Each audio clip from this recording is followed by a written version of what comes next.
Renovating a 5-inch gauge Sweet Pea locomotive, Part 7, a special top tip time episode. Once upon a time, before I started making the videos, I built a Sweet Pea locomotive. Here are some photographs of it. So what was special about it? I stretched it to 7¼ inch gauge, and it ran very well. This was a surprisingly simple job, as I will explain. The only problem was with the extension tubes for the safety valves. I painted it green because I had some paint left over from when I rebuilt the Land Rover for the first time in 1999. To do the conversion, I made new wheels and axles and put a 1-inch block at each side on the cylinder, the motion bracket, and I also modified the axle boxes. They were a lot bigger. I also modified the valve gear rocking mechanism by making the shaft 2 inches longer. I was pleased with the results and I thought the engine looked good. And it was much easier to lift than a normal 7¼ inch gauge locomotive. Also, maybe a trifle unorthodox, I fitted a weir pump in the cab. I do like these pumps, and it was great to watch it ticking away and feeding the boiler. I don't know what happened on the day I took the photographs, because the buffer beams were not the colour as you see them in the photographs. I think the camera must have been having a bad day. Here's a close-up of the excellent Southworth Engines weir pump, which was built by a friend of mine. I used to sell them commercially for a short while. They were built by a disabled friend of mine at the time. These photographs were taken just after a run, and this is the state of the smoke box.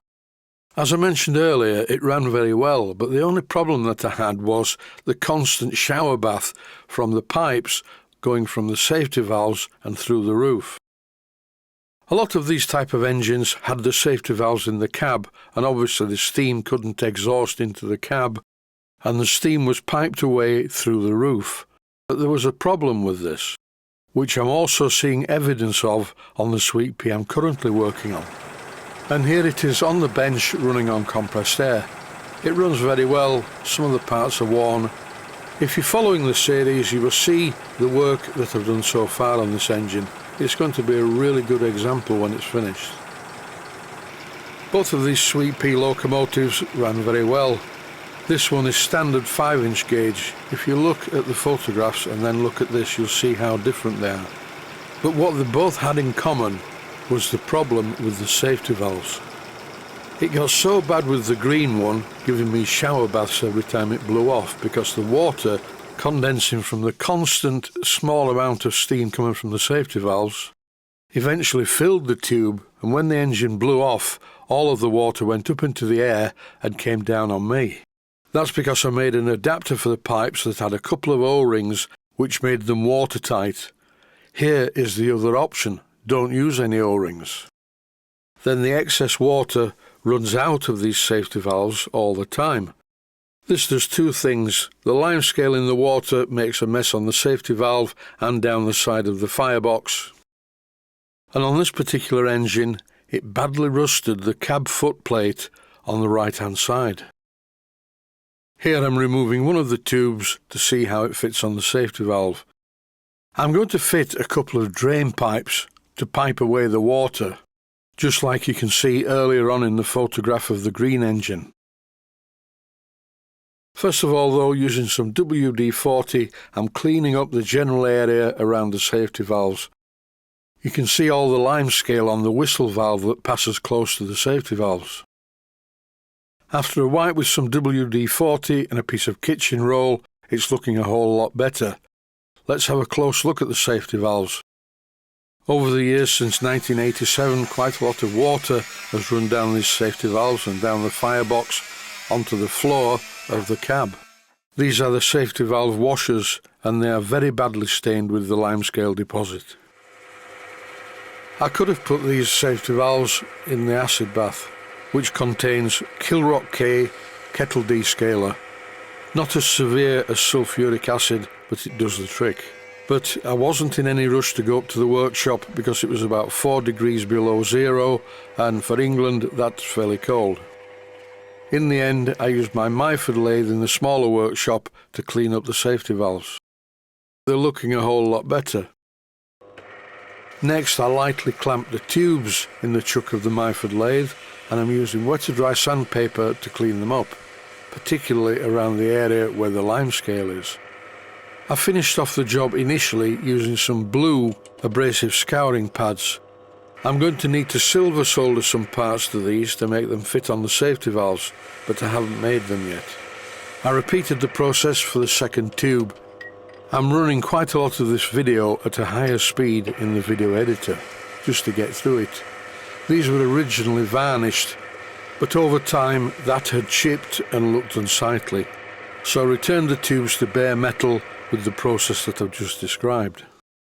Now I need to make a couple of special adapters to locate the pipes onto the safety valves. And to do that, I'm boring out this piece of brass to fit over the safety valves. In this clip, the tool post is fitted with a boring tool.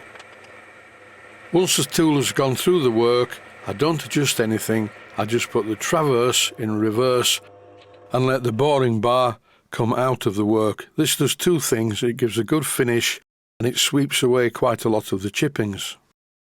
This is quite a good fit on the safety valves, but it's not over tight.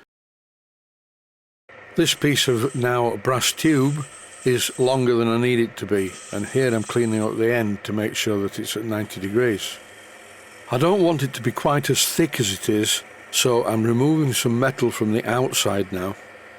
I'm doing this completely freehand. I know what I want it to look like, so it's fairly pointless measuring it. It will be alright in the end. I clean up the part with some wet to dry sandpaper, and then it's time to part it off. I bought the parting tool and tool holder recently from RDG Tools, and it's very good. It's also useful for grooving parts like small pistons for O-rings or similar. The next job is to make sure that this collar is not a tight fit on the tubes. There's a reason for this, because I'm going to silver solder the tubes into the collars, and it can't be a tight fit. Always leave a little bit of space for the silver solder to penetrate.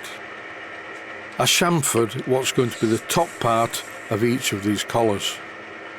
Then I cleaned up the burr using a piece of wet to dry sandpaper. Notice I'm not sticking my finger in there. Since a serious health issue and subsequent surgery I had last year, I feel the cold more than I used to do. That's maybe because one of my kidneys is missing. Here I am in the workshop at the top of the garden, and I'm on the brazing hearth, looking forward to lighting the blowtorch. First of all though, I need to apply some flux, and this is Easy Flow number 2 flux, to make sure that the silver soldered joints are satisfactory. As usual, I'm applying more than I need to. I always do that when I'm videoing things. The next part of the job is to align the tubes and make sure they're in the right place relative to the collars. Now it's time to light the blowtorch, and I'm silver soldering the parts. I want these joints to be neat, so I'm applying the silver solder when the part is at the correct temperature and the flux has taken on a watery appearance. This allows for maximum penetration, and the joint looks good too. After silver soldering, I turned off the blowtorch, and now it's time to let the parts cool to black. After silver soldering parts, never put them in cold water immediately. Let them cool for a while. This water's very cold, in fact it was frozen. I'm still in the workshop at the top of the garden on my Boxford lathe, and I'm cleaning up the parts. You will notice that the collars aren't running 100%, but it's not important. They look okay anyway, and they will do the job I want them to do. I suppose it would have been very easy to just remachine the collars, but there's no point, they look okay. The next part of the job is to drill and tap the holes to take the pipe unions. It really is very cold in the workshop today, and everything that I'm touching is very cold. Also, I'm running the video at a higher speed than normal. This is a very simple job and I have to do it twice. First of all, I use a centre drill, followed by a tapping size drill for 1/4 by 40 threads per inch. With the parts still firmly clamped in the machine vise, I thread it 1/4 by 40 threads per inch. That's one down, one to go. Same process, centre drill first, then tapping size for 1/4 by 40, followed by tapping it 1/4 by 40.